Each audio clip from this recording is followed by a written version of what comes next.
This is an RNZ podcast. You know, I got tired of being poor in Mexico, so I said, I'm going to go to New Zealand just for a year, make some money and go back to Mexico. It's been 8 years. Now I'm poor in 2 countries. Of all coping mechanisms in this great journey we make moving from elsewhere in the world to New Zealand, comedy has to be one of my favourites. A crisp New Zealand Sauvignon Blanc being a close contender, of course. I guess the sheer scale of expectations we place on ourselves to make it and try and be that model minority has us sometimes taking ourselves a little too seriously. No fun in that, right?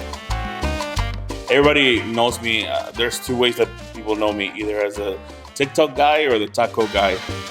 You know how people for sleeping, they have white noise to sleep? In my case, I have brown noise. And it's just like, ow, come get right up. Then you hear the helicopter.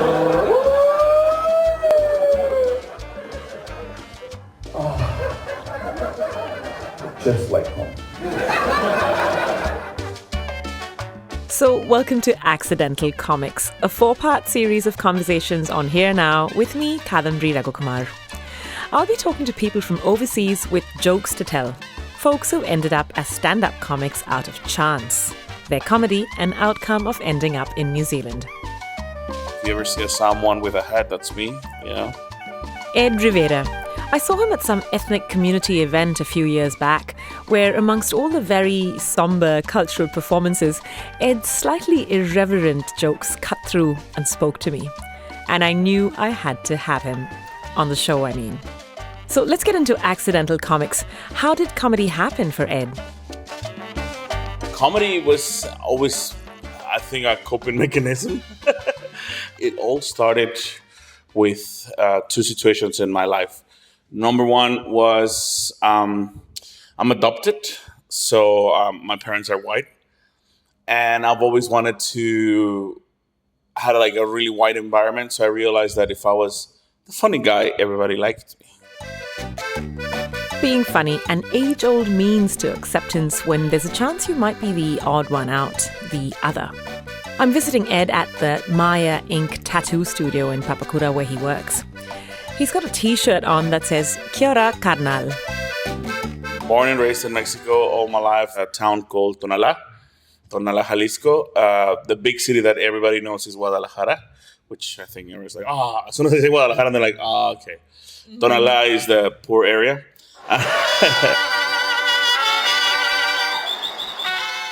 Tonalá is in Guadalajara in the state of Jalisco and home to the famous pottery and mouth-watering birria. But that wasn't enough to keep Edd there. I had a pretty good job, everything was going fine, but Mexico started getting a little bit difficult in a way of there was just too much violence, there was just a lot of stuff going on, and I got tired of that, you know. It sounds like a joke, it sounds like this guy's taking the piss out of the whole thing, but I'm not. It's a true story. I genuinely believe that New Zealand was in Europe. True story, and it goes something like this. Edd applies for a working holiday visa to New Zealand. He sees the flag with the Union Jack and kind of assumes it's near like Wales or somewhere in the UK, he tells me. By the time his application was accepted, he has a ticket to halfway across the world in the Pacific Ocean. And here he is, 8 years on. Like, New Zealand has been a hell of a ride. From change of careers to doing this, doing that, jumping all over the place. And I've been through everything. I've never known nothing about my real parents. So hey, if you're out there, holla at me. Maybe they're rich and I'm here suffering, trying to work, having rich parents. And he's really worn a lot of sombreros over the years. He's taught English in Mexico for a bit, worked in a call centre. And comedy was never really on the radar, but just really who he was all along. I worked in a call center industry while I was studying. And a lot of the call center workers in Mexico are Mexican Americans that got deported from the States. And a lot of, we worked for Bank of America, we worked for Caesar's Palace, Avis and Bug, like a lot of American companies. And because we sound very American, because Americans, they get like, I want to speak to an American, you know, like that situation. As soon as they do that, they get sent to us. It's some Mexican actually on the other side. I used to have a coworker. It was so funny because he was like one of those stereotypical Mexicans from the States, bald, tattoos on the face, dressed up in the dickies. And he would talk like English and Spanish at the same time. Because he would talk to me like that, nah, fool, I'm talking like this, and English. And then all of a sudden a call will come in and he'll be like, thank you for calling Bank of America. My name is Joseph. How can I help you today? Everyone around Ed saw what he couldn't quite see, his funny side. Everybody called me Fluffy. I didn't know why. I thought they were just being, because I was fat. Never knew that it was because there was a really famous guy, comedian. That's when I clicked and I started like, oh, wow. So Fluffy, comedian, blah, blah, blah, blah, blah.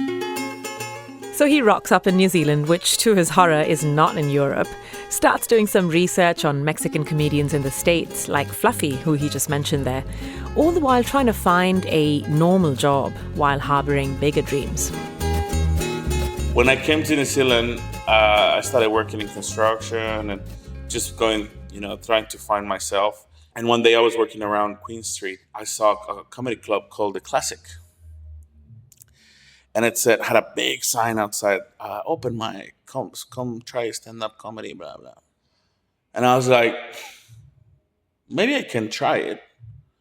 And if it works, then I'll come again.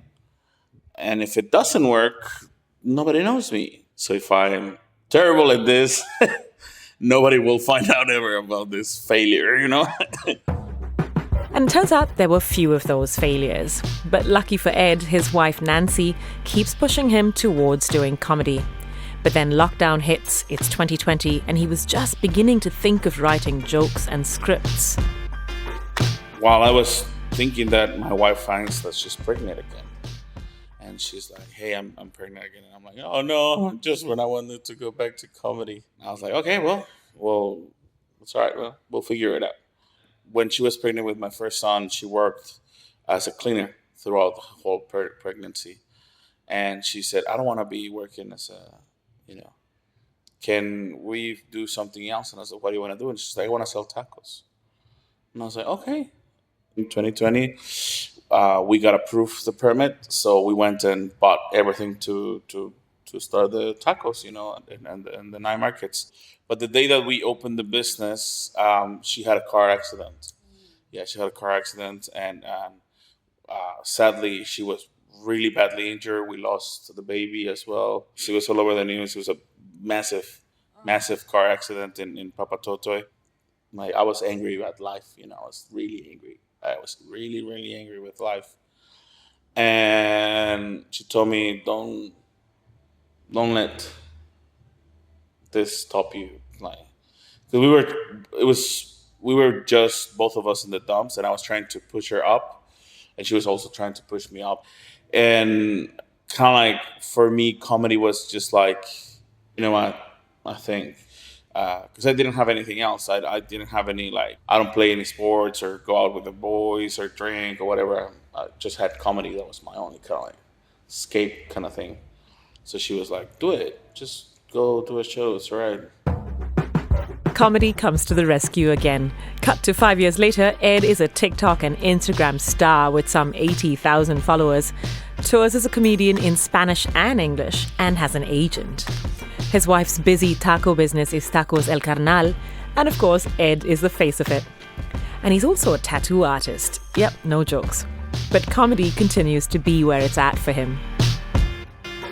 The ability to straddle two languages, English and Spanish, and be funny, equally funny, if not more in one or the other, it's not common. It's not easy either. Yes. And do your jokes differ completely between the two? When I'm in New Zealand, a lot of the jokes tend to be almost the same, but not the same. So I'll tell you an example. When it comes to Spanish, Latin American in general, comedy is really dark. Really, really dark. We joke really, really dark in general. And in English, in New Zealand, when you joke too dark, people are like, no, don't go there. Don't. We don't like to talk about those things, But I love it. I love doing comedy in both languages. I think it's one of the best things, and I feel really blessed that people like a lot of Latinos here in general, and specifically in New Zealand, we don't have much of our culture here.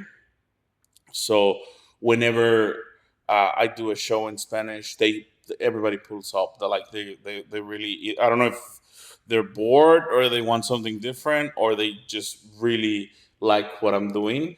One of the biggest surprises for me was doing a show in Waiheke to 300 Argentinians. I could not believe it. I was like, when they told me, you want to do a show in Waiheke? And I'm like, I don't know if I can leave the country. They're like, who's going to watch me there? I've been there like 20 times already to do shows there. And every single time I go to Waiheke, it's a big crowd. Wow. And in Spanish, out of all the places. I want 3 tips from you. 1 tip, tattooing. 2nd tip, tacos. 3rd tip, comedy. Tip for tattooing, I know there's a lot of talent, but there's practice. And practice beats talent. And when I started tattooing, I'm thankful that I had a lot of loyal friends that allowed me to ruin their skin by practicing on them. And I'm really thankful for them for letting me ruin their life. Now I've fixed a lot of those bad tattoos, so I'm thankful for that as well. For tacos, that's more my wife's business. But honestly, I tell people, dare yourself, because New Zealanders don't try stuff. Like, New Zealanders don't try stuff. If they dare to try it, they want to go on a safe space or that someone recommended that to it. Dare yourself. Go and try to find, there's a few, not many sadly, but there's probably like 5 shops that are Mexican owned. If you ever see someone with a hat, that's me. Come around and try the real Mexican food, because I think food is culture. And the more you learn from the culture, the more you understand why we are like that, Comedy, it's about yourself. You need to make it your own. Because if you try to be someone that you're not, it's never going to work. I tried that. I was looking a lot like Fluffy, like all of this big, like George Lopez. And I was constantly failing until I kind of like found myself. I was trying to be someone else. And I think the more you are genuine as a comedian, the better it's going to help you. Please, people of New Zealand, go and watch brown comedians. Please go and watch. I know I'm being biased, but go.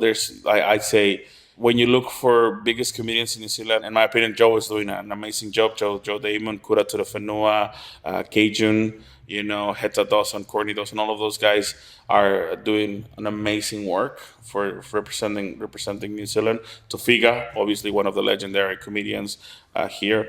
I think they deserve more and more and more to be out there, and hopefully it gets there. That's I think New Zealand needs to consume more of that comedy. Go support if any of your friends are doing comedy, go and support them. The signs were always there. Ed was always the funny guy. Even his grandma spotted that in him as a child, he tells me. But it was coming to New Zealand by somewhat of a geographical accident, fumbling around looking for ways to make a better life for him and his family, that really led him to comedy. Through all the hoops we jump through making lives in a new country, finding the funny side of things really is an art, or can be an accident. Either way, thanks to Edd Rivera for the chat today. Catch the second part of Accidental Comics in the next Here Now episode. I'm your host and producer of the series, Kadambari Raghukumar.